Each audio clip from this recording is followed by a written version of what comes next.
Hey everyone, welcome back. Ready for another deep dive? Always ready. Okay, good.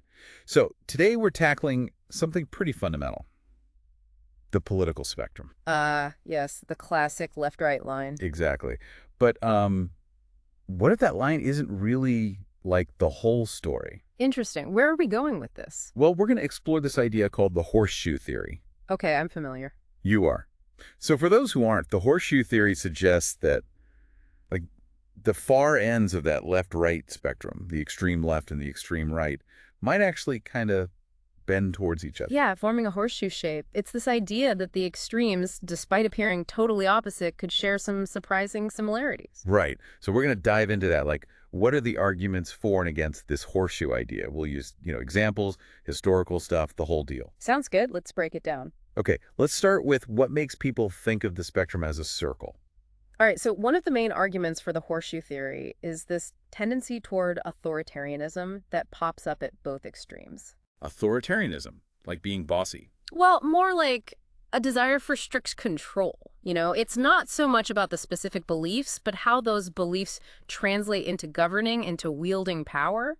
So a far left government and a far right government could both end up like suppressing individual freedoms. Exactly. They might have completely different goals, different visions for society, but both might end up limiting dissent, controlling information, even using force to maintain order. Okay, I'm starting to see the shape of this horseshoe, I guess. Yeah. But do we have like actual historical examples of this? Oh, tons. Think about, for example, Stalinist regimes on the far left. Right, the Soviet Union. Exactly. Strict control over the press, purges of political opponents, of a very top-down approach. Okay, and on the far right. Well, fascist regimes like Nazi Germany are a prime example. Again, suppression of dissent, intense propaganda, and a focus on a single, all-powerful leader.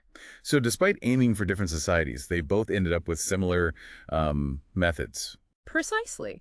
And it's not just ancient history. Even today, look at debates around online censorship.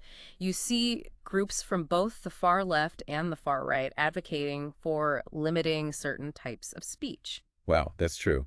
I mean, they have different reasons, target different groups, Hmm. but both want to control what people can say. Right. They might say it's to protect against hate speech or to preserve national identity, but the underlying tactic of controlling the narrative, that's a classic horseshoe theory element. Man, it's kind of scary how that pattern keeps repeating itself. It is, and it ties into another point, the use of populist rhetoric. Populism, like appealing to the common person. Yeah. Both extremes often frame themselves as fighting for the people against a common enemy. It could be the elites, the system, outsiders, whoever. So it's always us versus them. Exactly. It's a powerful way to mobilize support, to create a sense of unity and purpose. Okay, I see how that fits the horseshoe theory. But if they use similar tactics, does that mean they also have similar, core values? That's where the criticisms of the horseshoe theory come in.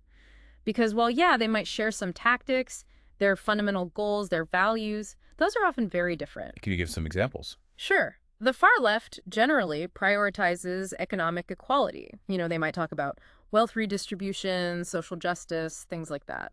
Okay, and the far right.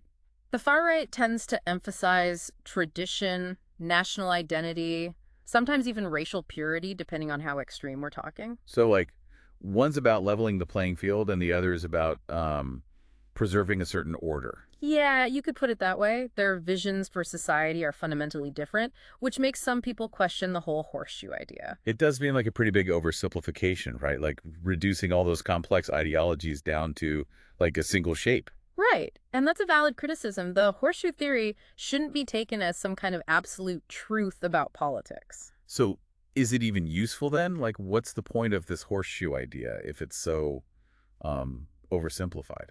Well, it can be a useful tool, but like any tool, you got to know its limits. Maybe it's less about the specific values and more about understanding how the pursuit of absolute power, regardless of your intentions, can lead to similar outcomes. So the problem isn't necessarily the what, but the how. Yeah, it's about recognizing those patterns of authoritarianism, intolerance, and control that can emerge at the extremes. Okay, that makes sense. Yeah. But if the horseshoe is too simple, are there like better models for understanding the political spectrum? Absolutely. There are other ways to visualize it. One popular one is the political compass. Oh, I heard that. Yeah, it uses two axes instead of one. So you have the economic left-right, but also an axis for social values, from authoritarian to libertarian. So you could be like economically left-wing, but socially authoritarian. Exactly. Or the other way around, it gives you a more nuanced picture. But isn't that still an oversimplification? I mean, people's beliefs are super complex, right? It's not just two axes. You're right, even two axes can be limiting. That's why there are also multidimensional models out there that try to take even more factors into account, like, environmentalism, religious beliefs, views on personal liberty, all sorts of things. So from a simple line to a horseshoe to infinite dimensions, my head's spinning. Huh, it can get pretty complex, but that just shows you how intricate political ideologies actually are. It does.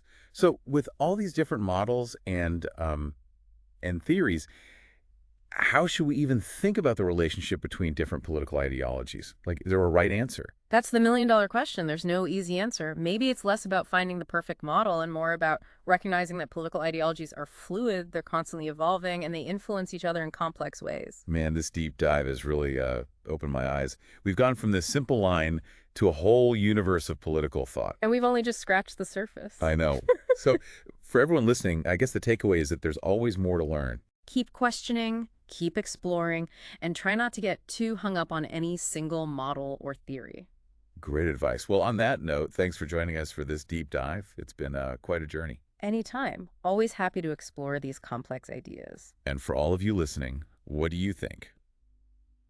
Does the horseshoe theory hold up, or are the extremes really just too different? Hit us up on social media, and let's keep this conversation going. See you next time. Bye, everyone.